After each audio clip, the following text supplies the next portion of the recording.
ივანე ჯავახიშვილის სახელობის თბილისის სახელმწიფო უნივერსიტეტი, დასავლეთ ევროპული ფილოლოგიის ინსტიტუტი, პროფესორი ინესა მერაბიშვილი, ფილოლოგიურ მეცნიერებათა დოქტორი, საერთაშორისო ელჩის ტიტულის მფლობელი, საქართველოში ბაირონის საზოგადოების პრეზიდენტი, თბილისის ბაირონის სკოლის ხელმძღვანელი, ინესა მერაბიშვილის სტუდენტთა აუდიტორია.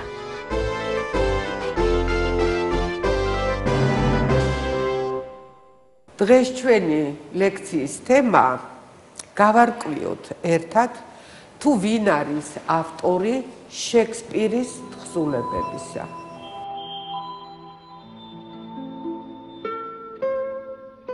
რომ გადაგიყვანოთ შექსპირის ეპოქაში ცნობილ ფილმს შეგახსენებთ და კადრებს გავუშვებთ ზეფირელის ფილმიდან რომეო და ჯულიეტა.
ისეთი სახელი, როგორიც არის უილიამ შექსპირი, საზღვრებს მიღმა, მას არ ჭირდება დღეს არც დრო და არც აუცილებლად ის გარემო, როდის შეიქმნა, რა დროს შეიქმნა, რატომ შეიქმნა და ის მთელი კაცობრიობისათვის ერთია. გენიოსები და მათ მიერ შექმნილი თხზულებები იცით თქვენ, რომ გადადიან მარადიულობაში, გადადიან უკვდავებაში.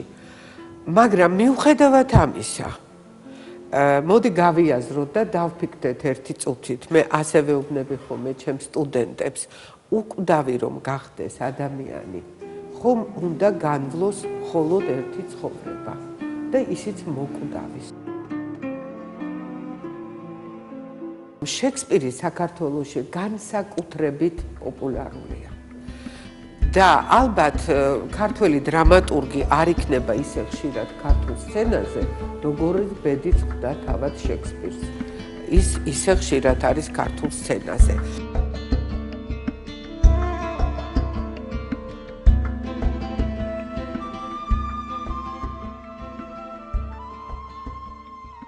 ეს ყველაფერი არის დამსახურება ივანე მაჩაბლისა, რომელმაც შეასრულა შექსპირის თარგმანი, მისი ტრაგედიების თარგმანი და ის უმალ ქართულ სცენას ამშვენებდა და გრძელდება ასე. რაც თარგმნა ვანო მაჩაბელმა, მან თარგმნა ერთობლივად ილია ჭავჭავაძესთან ერთად. როდესაც ახალგაზრდა ილია ჭავჭავაძე პეტერბურგში იმყოფებოდა და ის დაუმეგობრდა კიდევ უფრო ახალგაზრდა ვანო მაჩაბელს და ისინი თარგმნიან მეფე ლირს. ეს არის მე-19 საუკუნის 70-იანი წლები. გავიაზროთ, როდის დაიწყო შექსპირის შემოსვლა საქართველოში და თავად შექსპირი მისი თხზულებები უკვე 4 საუკუნეზე მეტ სითვლის. როგორც ცნობილია, შექსპირი დაიბადა 1564 წელს და გარდაიცვალა 1616 წელს, მაგრამ ამ თარიღებზე კიდევ იმსჯელებენ, კიდევ იდავებენ, დაობენ და კიდევ იქნება ამაზე საუბარი ჩვენს ლექციაზეც. ილია ჭავჭავაძე მერე აგრძელებს სხვა გზას, ის ბრიტანეთთან ურთიერთობას სხვა ფორმით გააგრძელებს, არა მხოლოდ შექსპირით და ის გაიცნობს მარჯორი ვორდროპს, ოლივერ ვორდროპის დას. ოლივერ ვორდროპი არის საქართველოში კონსული და აი თქვენ რომ ინგოროყას ქუჩას აუყვებით რუსთაველიდან ზემოთ, იქ 14 ნომერში იმ სახლში ცხოვრობდა და საკონსულო ჰქონდა სწორედ ოლივერ ვორდროპს და უნდა იცოდეთ და ეს სახლის ხვარამის გამოც იქნება საინტერესო და მოგვიანებით გეტყვით. და მარჯორი ვორდროპი, რომელიც თარგმნის შოთა რუსთაველის ვეფხისტყაოსანს, დაინტერესდება განდეგილით ილია ჭავჭავაძისა და აი ასე ნელ-ნელა ცნობები საქართველოს შესახებ ყარად შეაღწევს ბრიტანეთში. დაუბრუნდეთ ახლა თარგმანებს ივანე მაჩაბლისა და ვთქვათ, რომ მე-19 საუკუნის ბოლო, ნუ გაგიკვირდებათ, საქართველოში დაგვიანებული თარგმანი არ არის შექსპირისა. არავითარ შემთხვევაში არ არის დაგვიანებული საქართველოს ყურადღების მიპყრობა შექსპირისადმი, იმიტომ რომ აღმოჩნდება, რომ შექსპირი პოპულარული შეიქმნა მთელ მსოფლიოში, განსაკუთრებით მე-19 საუკუნეში. თარგმანის გარეშე ეს კულტურათა შორისი ურთიერთობები არ განხორციელდება და მით უმეტეს ვერ განვითარდება. იმიტომ რომ მიუხედავად იმისა, რომ სკეპტიკურად განწყობილია დღესაც ბევრი, რომ თარგმანი სრულყოფილი შეუძლებელია იყოს და ლიტერატურა რჩება ხელოვნების იმ ერთადერთ დარგად, რომელიც საზღვრებშია მოქცეული ენის გამო და ერთ ენაშია ჩაკეტილი, მაინც ყველაზე პოპულარული აღმოჩნდება, რომ არის ლიტერატურა და თუ არა თარგმანი, მისი პოპულარობა შეუძლებელი იქნება და მისი გატანა და დამკვიდრება სხვა ქვეყანაში. ჯოზეპე მაცინიმ იტალიელმა რევოლუციონერმა კარბონარებთან ერთად რომ იბრძოდა იტალიის გასათავისუფლებად, თქვა რომ ეს მოხდა ბაირონის გამო, რომ ინგლისს მიაპყრო ევროპამ ყურადღება და იქ აღმოაჩინა დიდი შექსპირი. რატომ მიაპყრეს ინგლისს ყურადღება? იმიტომ რომ ინგლისელი ლორდი იყო ის დიდი გმირი, რომელმაც უანგარო პატრიოტიზმით შთაგონებულმა თავი დასდო საბერძნეთის განთავისუფლებას თურქეთისაგან და შეეწირა ამას და აი ამან რასაკვირველია კიდევ უფრო გააძლიერა მისი სახელი, რომელიც მისი გარდაცვალებისთანავე ცეცხლივით მოედო ევროპას და მოედო შემდეგ მთელს პროგრესულ კაცობრიობას. ბაირონი რასაკვირველია შექსპირით შთაგონებულია, ხშირად მიმართავს შექსპირს.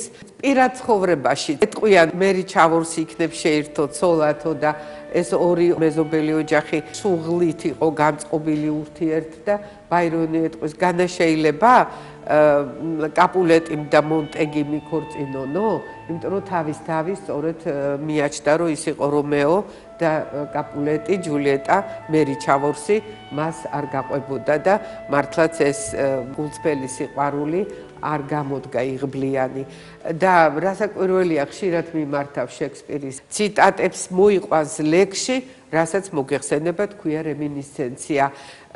შექსპირი ამბობს სისულელეა, ყვითლა დაფერო ბაჯაღო ოქრო ფუნჯით შეღებო თეთრი ლილია. ეს საგანგებოდ როცა დამჭირდა ეს სტროფი ასე ვთარგმნე ბაირონისა, ის არის ალუზია შექსპირისა და ამავე დროს რემინისცენცია.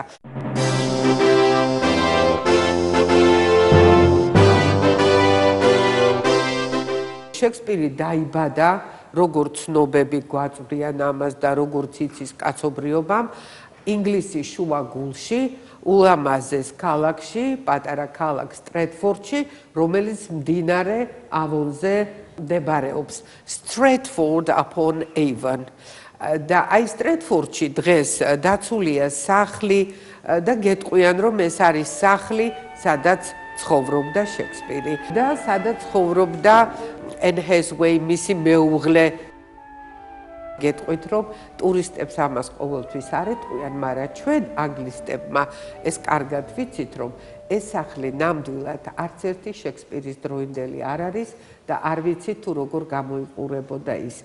ეს პატივი მიაგეს, აუგეს და ამითი ძალიან დიდად შეუწყეს ხელი ინგლისურ ტურიზმს. თორე ისე რომ შეხვალე იქ, აუცილებლად აგიხსნიან, რომ აი აქ იჯდა შექსპირის მამა, აი ასე ცხოვრობდა ოჯახი და ასე შემდეგ და ასე შემდეგ, აქ ეძინა შექსპირს, აქ მზადებოდა სადილი, მაგრამ რეალურად ჩვენ ვიცით კარგად, რომ ეს ყველაფერი არის დადგმული და ეს ჩვენ გამოგვადგება კიდევ ჩვენი ლექციისათვის. ჩვენ ვიცით, რომ შექსპირი ცხოვრობდა სტრეტფორდში, მერე გადაინაცვლა ლონდონში, რომ მას ყავდა მეუღლე, ყავდა შვილები და რომ ის იყო ერთ-ერთი მეწილე თეატრ გლობუსისა და თვითონაც იყო ამ თეატრის მსახიობი.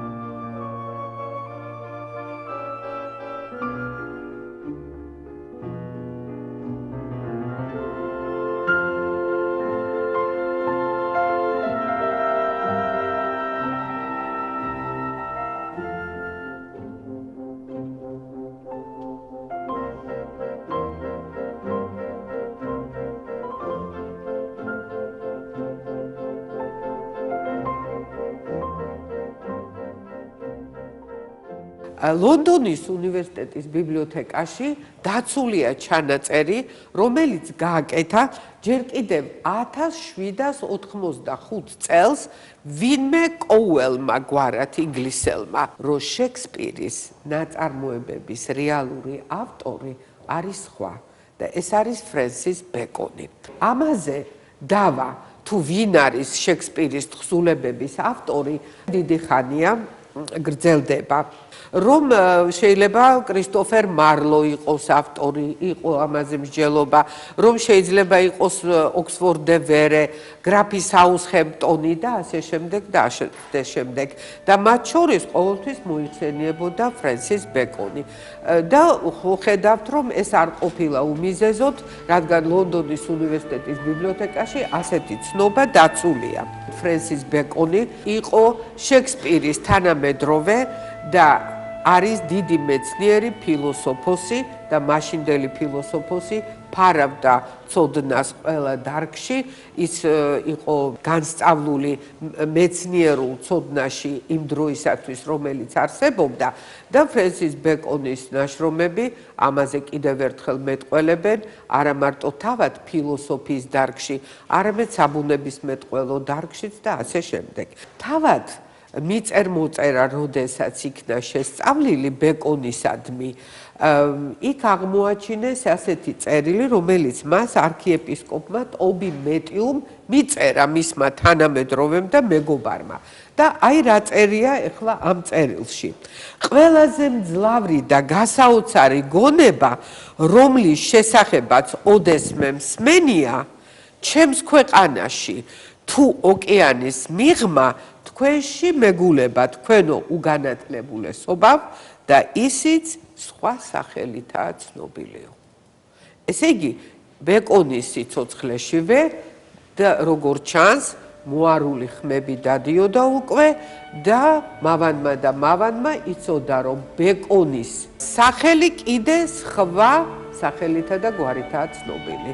1856 წელს, უკვე მეორე ნახევარი იწყება მე-19 საუკუნისა, ბაირონი კარგახნის გარდაცვლილია, დაახლოებით 3 ათეული წლის და იცით თქვენ რა ხდება მე-19 საუკუნეში ევროპაში. აი, ამ დროს ვინმე სმიტი აქვეყნებს ნაშრომს, რომლის სათაური არის, იყო თუ არა ფრენსის ბეკონი რეალურად ავტორი შექსპირის თხზულებებისა. გადის 3 ათეული წელი და კიდევ ახალი ნაშრომი გამოჩნდება 1887 წლისად, დიდი კრიპტოგრამა. და რას ნიშნავს კრიპტოგრამა ბერძნული, ვინც იცით, ეს არის, ესე იგი, საიდუმლო ჩანაწერები, სადაც პირობითად არის ნათქვამი შინაარსი ამ ამბისა. აი ამ დიდ კრიპტოგრამაში, როგორც ქვია ნაწარმოებს, უკვე გვაქვს ცნობები იმის შესახებ, რომ შექსპირის თხზულებებში ჩადებულია კოდი, რომელიც თუ გაიშიფრება, მიგანიშნებს იმაზე, რომ ამ ტრაგედიების და ამ ნაწარმოებების ავტორი არის ფრენსის ბეკონი. გადის დრო, ჩვენ გადავდივართ უკვე მე-20 საუკუნეში და 1910 წელს დარნიგ ლორენსის წიგნი გამოჩნდება სათაურით ბეკონი შექსპირია. აი შექსპირი კი არ არისო ბეკონი, მიაქციეთ ამას ყურადღება. ბეკონი შექსპირია.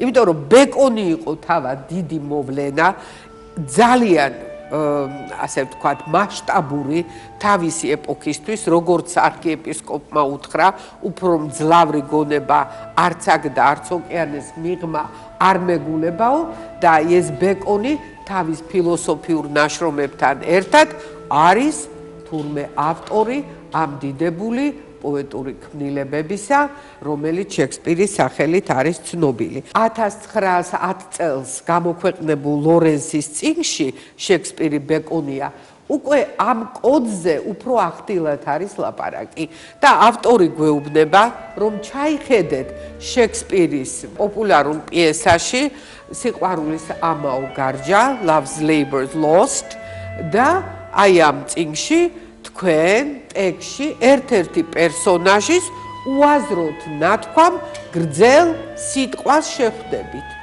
და აი ეს სიტყვა ასე ჟღერს უცნაურად, ლათინურად, გაუგებრად honorificabilitu dignitatis. ეს ყოფილა ანაგრამა, რომელიც ხვანაირად უნდა წაიკითხო. აი ეს უცნაური სიტყვა გაიშიფრა. და ზუსტად დაჯდა ყოველი 100-ზე, რაც გვეუბნება ჰილუდი ფრენსის ბეკონის ნუდიტუიტი ორბი. ორბიტა გეცნობათ ალბათ, რაც ნიშნავს იმას, რომ ეს თხზულებები ფრენსის ბეკონმა მთელი მსოფლიოსთვის შექმნა. როგორია? ეხლა იტყვით რატომ არის ეს ყველაფერი გასაიდუმლოებული? არის ასეთი ფილოლოგი, თარგმანმცოდნე ჯორჯ ტაინერი, რომელიც იტყვის, რომ ჩვენი თანამედროვე თუ ხელოვნებამ დაკარგა ის სიმბოლოები, რომელზედაც დგას და ის ცოდნა, მაშინ ჩვენ დავკარგავთ ხელოვნებას. აი შექსპირის პერიოდში და უფრო ადრეც და ასევე საქართველოშიც ეს დიდი ცოდნა და ტრადიცია იყო, რომელიც აუცილებლად სიმბოლოებით გადმოსცემდა სადგმელს. ელიოტს კარგად იცნობთ, ინგლისელ პოეტს, მე-20 საუკუნის, რომელიც ყურადღება არ დარჩენილა აი ამ შექსპირის პიროვნების მიმართ და მან ასახა კიდევაც ეს თავის ერთ-ერთ ნაწარმოებში. აი სწორედ ელიოტი ამბობს იმას, რომ ჩვენ დავკარგეთ სიბრძნე, რათა ცოდნა მოგვეპოვებინა. და ეხლა ამ ცოდნასაც ვკარგავთ ფაქტების მოპოვებაში, ფაქტებს ადევნებულიო და მიაქციეთ ამას ყურადღება. სწორედ აი ამ კრიპტოგრამასთან, ანაგრამასთან კავშირში, ამ საიდუმლო შიფრთან კავშირში, მინდა უკვე გითხრათ, რომ თავად გვარი შექსპირი უკვე ფსევდონიმია. და რატო? ესე იგი, შეიქსპია, რას ნიშნავს შექსპირი? ინგლისში კაცი ამ გვარით არ არსებობდა.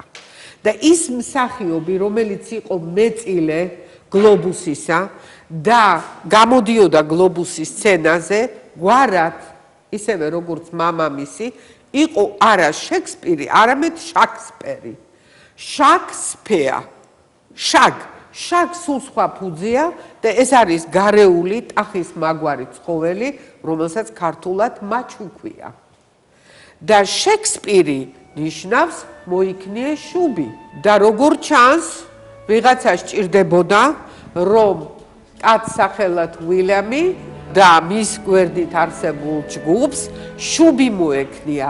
და რის წინააღმდეგ იქნებდნენ ამ შუბს და ტყორცნიდნენ შუბს. ამაში კიდევ ჩვენ დავწმუნდებით. სონეტები რო გამოდის შექსპირისა, დეფიციტ არის დაწერილი გვარი. ეს გვარი შაქსპერიც და ის გვარის დეფის არ მოითხოვს. სონეტებიც გამოსულია, ჩვენ გვაქვს ეს დიდი პოსტერი, რომელიც ჩვენმა კოლეგამ ჩამოგვიტანა ადრე ინგლისიდან, სადაც სონეტების პირველი გამოცემა პოსტერზე ასახული. 1945 წელს მე-20 საუკუნეში გამოდის ეს არის მელსონის ნაშრომი ბეკონი და შექსპირის ანატომია. ბეკონი შექსპირის ანატომია.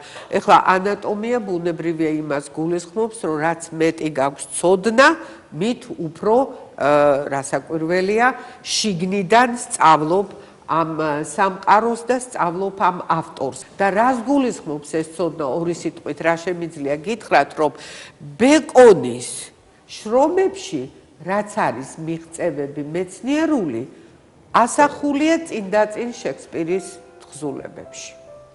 ესე იგი რა, ბეკონმა გადაიწერა შექსპირიდან? არა. ბეკონი სანამ ამ თხზულებებს შექმნიდა, ქმნიდა პარალელურად ამ თავის პიესებს და ჯერ პიესებში გელაპარაკებოდა ამაზე. და მერე უკვე მეცნიერულად ეს ასახა და გამოკვეთა ასე.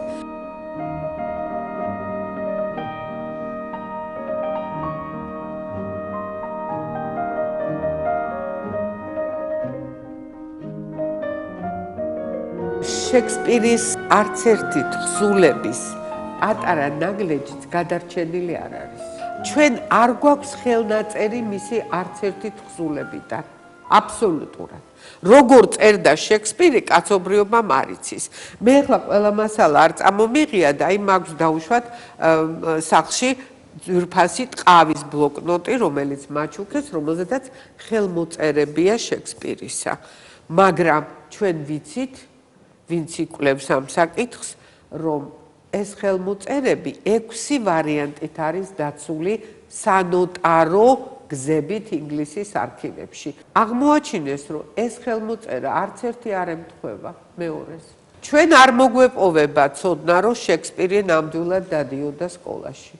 არა გვაქვს ასეთი ცოდნა. მისი მამა ხელთათმანებს აწარმოებდა.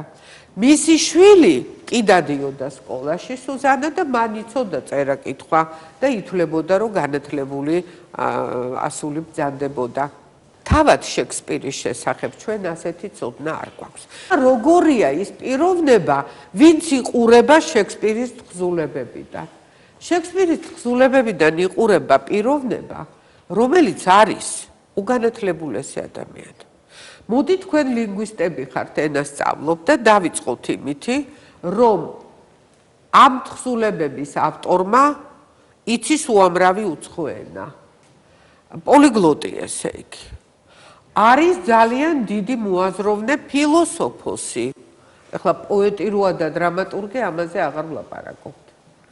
იცის მედიცინა, იცის ფლორაც, იცის ყვავილები, იმიტომ რომ იქ გაშენებულია სტრეტფორდში ბაღი, სადაც ყველა ჯიში, რომელიც შექსპირს მოხსენებული აქვს, ყველა ჯიში იქ დაცულია და თქვენ შეგიძლიათ მეახლოთ ამა თუ იმ ყვავილს და ნახოთ. არის ასევე ძალიან კარგი მცოდნე ცხოველთა სამყაროსი, არის დიდებული გეოგრაფი, არის ძალიან კარგი მოგზაური, რომელმაც იცის მთელი ევროპა და ინგლისელებს მოგეხსენებათ, აქვთ გამოთქმა well read, well traveled, კარგად ნასწავლი, ნაკითხი და კარგად დამოგზაურები. აი ასეთი ბრძანდება ავტორის შექსპირის სახელით ცნობილი თხზულებებისა. და რატომ კარგად დამოგზაურები? იმიტომ რომ ეს მოთხოვნა არის ინგლისურ უნივერსიტეტებში.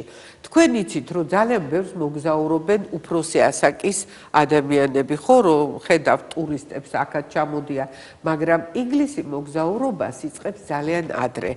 როდესაც სტუდენტი დაამთავრებს, ის თუ არისტოკრატული ოჯახის შვილია, ან ხელმოკლე ოჯახის შვილი არ არის, დღესაც აგრძელებენ ამ ტრადიციას და ეს შექსპირის დროსაც ყოფილა და ბაირონის დროსაც იყო მე-19 საუკუნეში, ისინი მიდიან სამოგზაუროდ.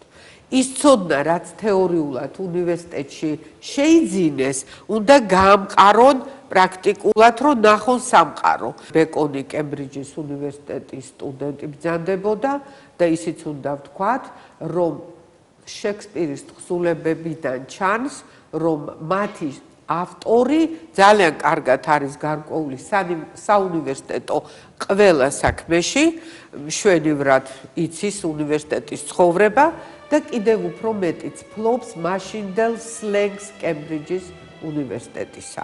აი ასე გამოიყურება ეს ყველაფერი. ეხლა ჩვენ ფრანსის ბეკონი ისევ ესე იგი მივყვეთ მის ვინაობას, დაახლოებით 100 ნაშრომია გამოქვეყნებული ძირითადად ბრიტანეთში, რომელიც ეძღვნება შექსპირის და ბეკონის შეპირისპირებას და არის თუ არა ეს მართლაც ასე.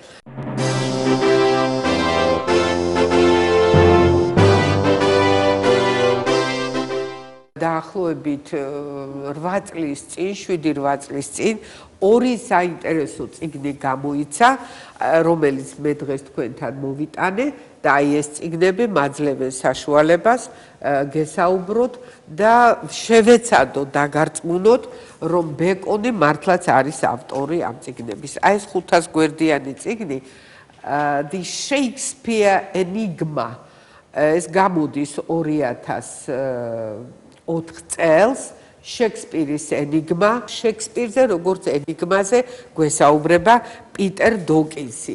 პიტერ დოკინსი იმიტომ მივიდა აი ამ ცოდნამდე, რომ ის ხელმძღვანელობს ბეკონის საზოგადოებას, ფრენსის ბეკონისა და ფრენსის ბეკონის შესწავლამ უკვე მისცა მას ცოდნა იმის შესახებ, რომ აქ დაესვა ტოლობის ნიშანი შექსპირსა და ბეკონს შორის. პიტერ დოკინსის წიგნის შემდეგ ძალიან მალე ამერიკაში გამოდის ვირჯინია ფელოუს წიგნი შექსპირის კოდი, რომელიც რუსულ ენაზეც ითარგმნა და მე საგანგებოდ ეს რუსული ვარიანტიც წამოვიღე თქვენთვის, სადაც საოცარი ამბებია მოთხრობილი და ის რაზედაც გვესაუბრება პიტერ დოკინსი, ეს ყველაფერი ემთხვევა.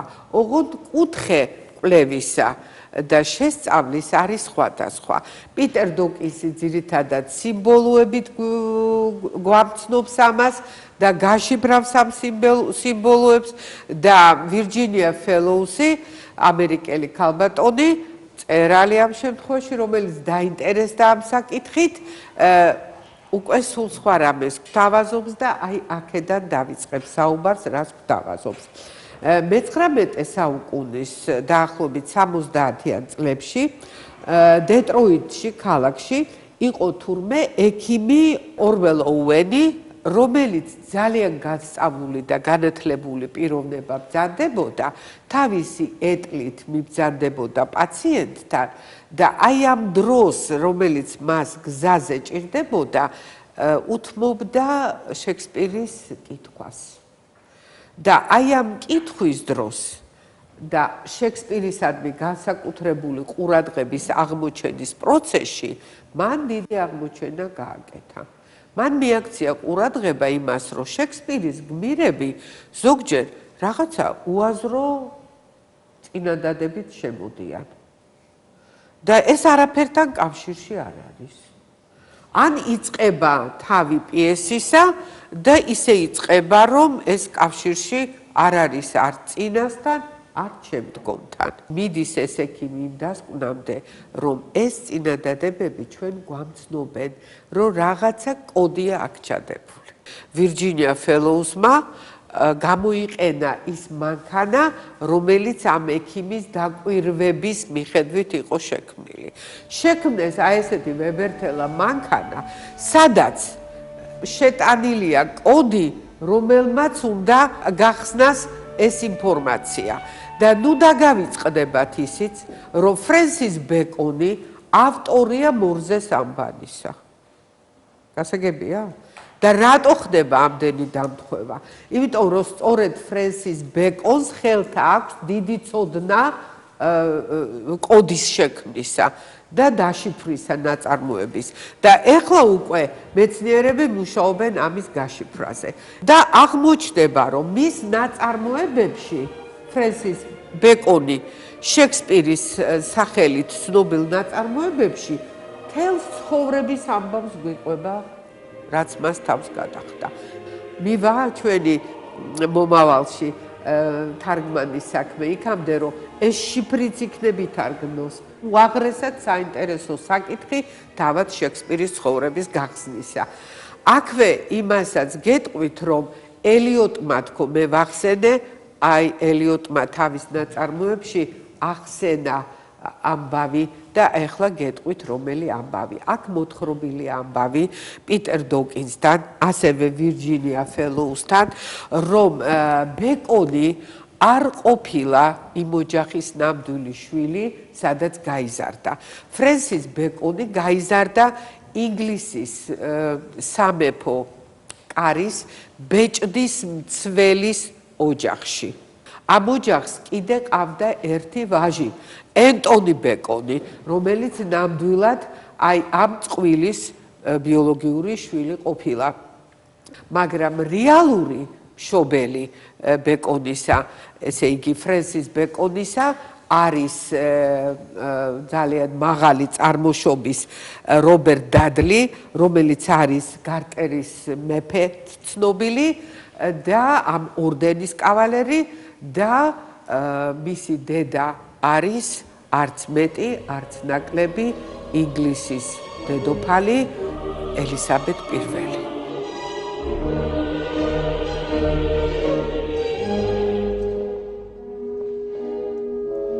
Observe, Lord Burleigh. I am married to England.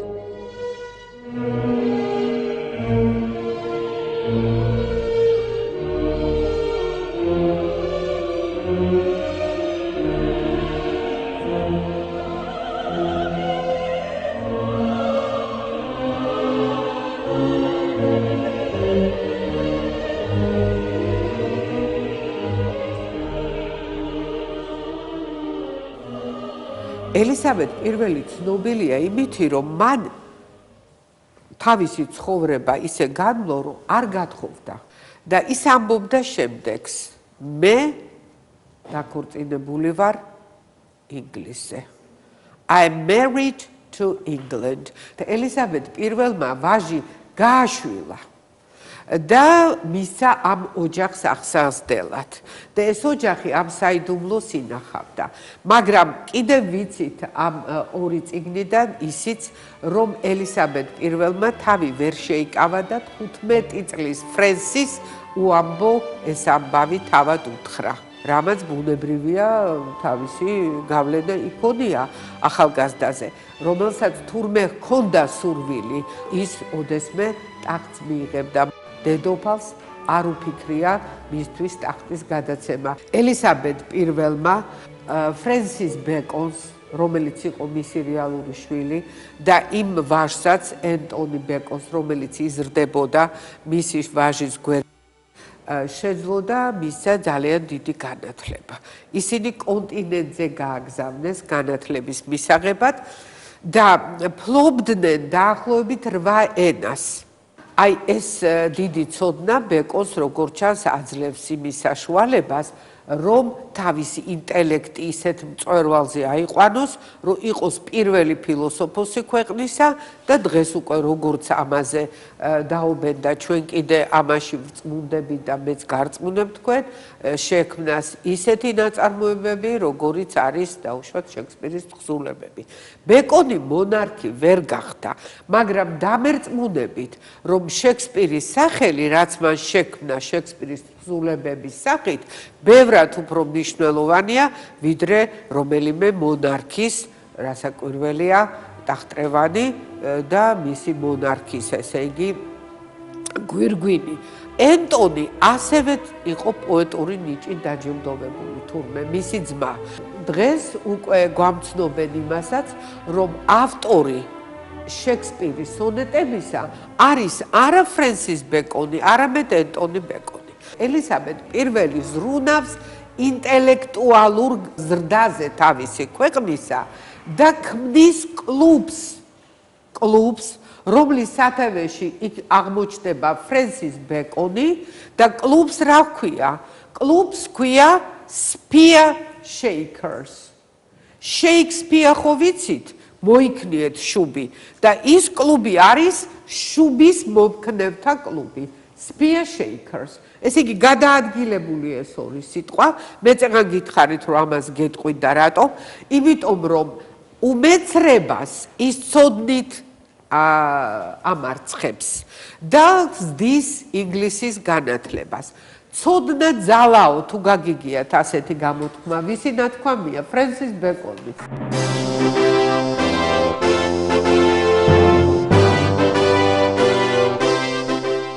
ლიტერატურის ინსტიტუტმა და პროფესორმა ელგუჯა ხინთიბიძემ, დღეს უკვე აკადემიკოსმა, იკვლია ეს საკითხი, აღმოჩნდა, რომ შექსპირის თანამედროვეთა პიესებში ასახულია შოთა რუსთაველის ვეფხისტყაოსნის შესახებ ცოდნა.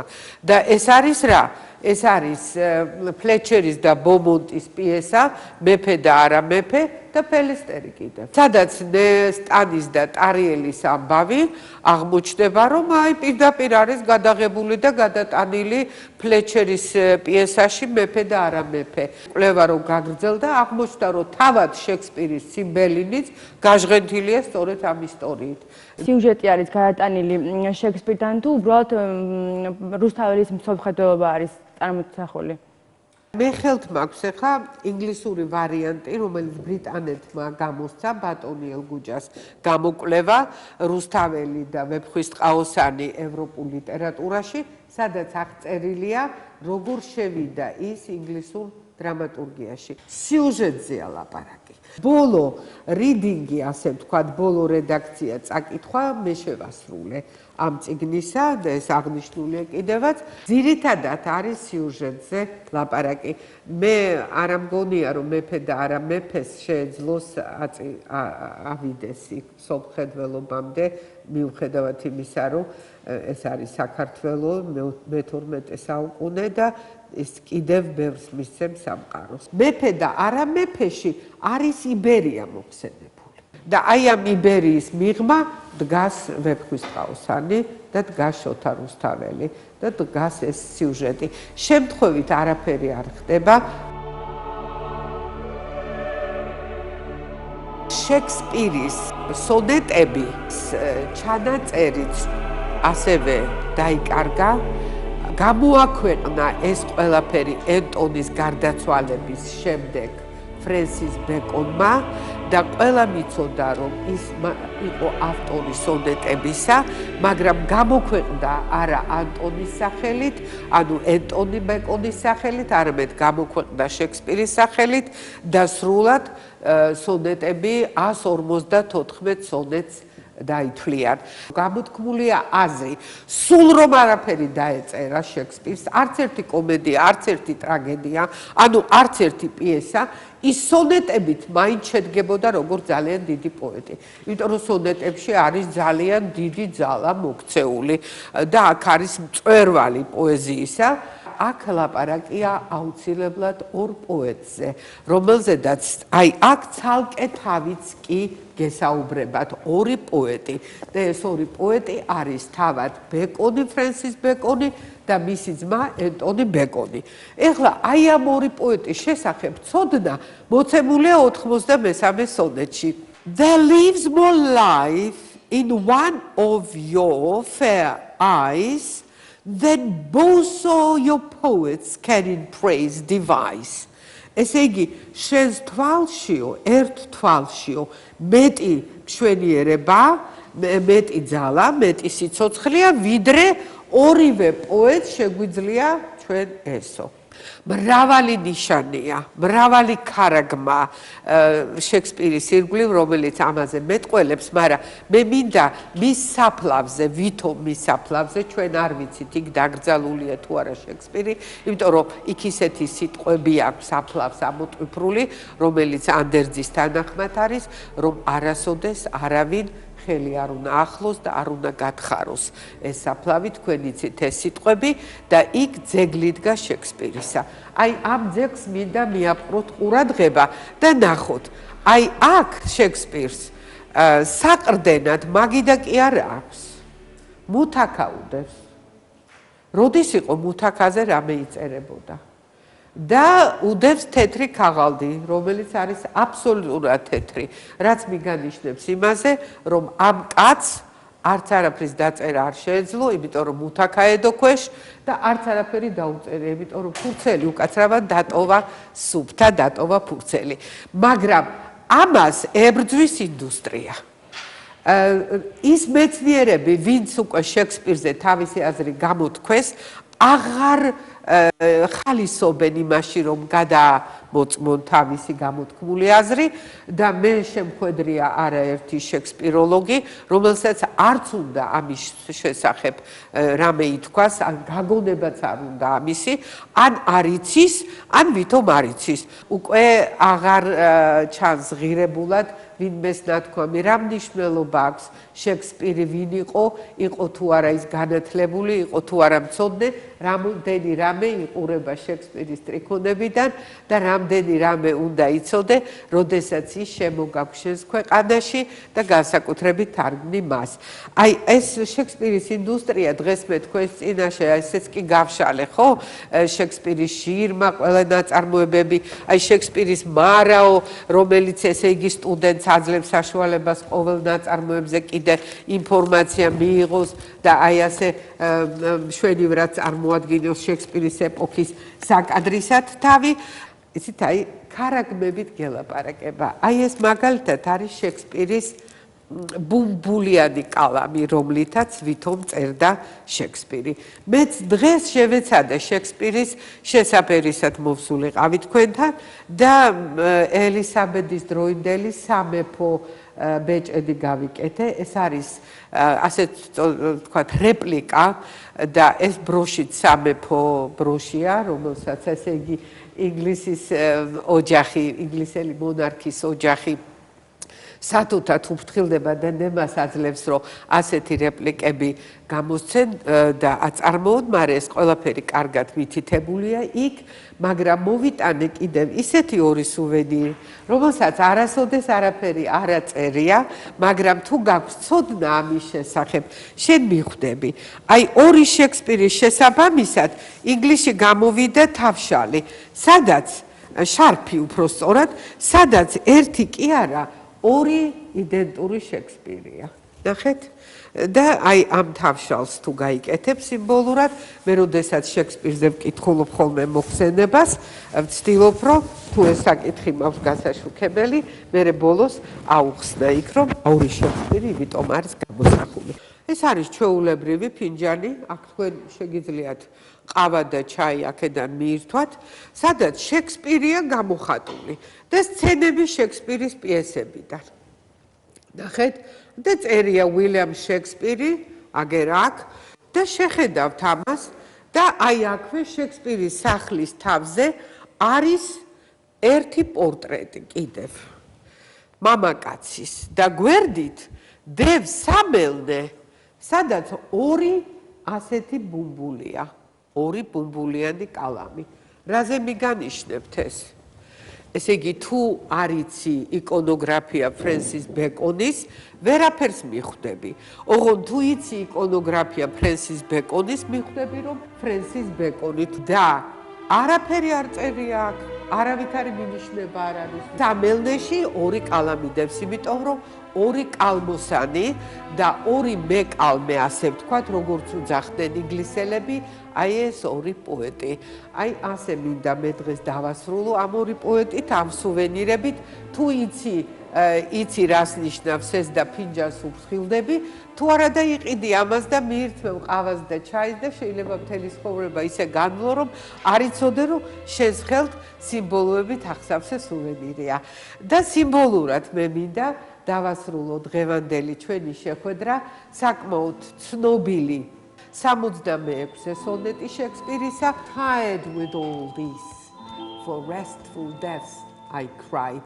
ასე დაღლილი მოსვენებას სიკვდილში ვეძებ. ვითავიტანო რომ მათხოვარს ერგოს დიდება. სპეტაკი რწმენა შემოგჩივის უიღბლო ბედზე. დაფნით ბრიყვები შემოსილან ქვეყნის იმედად უბიწო ქალწულს ძალადობით ახდია ნამუს და არაკაცი საზეიმოდ კვლავ მოირთვება შეურაცხყოფილ სრულქმნილებას ვინ გასცემს პასუხს დაუძლურება ძლიერების საქმედ ითვლება დღეს ხელოვნება დაამუნჯა მართველმა ძალამ თავქარიანი თუ ვიცით რგუნავს გონებას ხედავ კაიყმა ტყვეობაში ისევ სულ ზღაფავს პირდაპირობა და სიმართლე არცნეს მონებმა ასე დაღლილი ამ ყველაფრით არ ყოფნას ნატრობ მაგრამ ვაი რომ ჩემს სიყვარულს ავტოვებ მარტო მე თქვენი მზერიდან გამომდინარე ვგრძნობდი რომ საკითხმა თქვენზე მართლაც დადებითად იმოქმედა იმ თვალსაზრისით რომ დამიჯერეთ მე დაუჯერე ამ ავტორებს და ეხლა დასასრულს მინდა კიდევ გავიმეორო ის ფრაზა რომელიც ბეკონმა გვიანდერძა ბეკონმა ბევრი რამე გვიანდერძა მაგრამ ვიცი რომ თქვენ ამ გზას მიყვებით უკვე ამ გზას ადგეხართ და არ გადაუხვიოთ ცოდნა ძალაა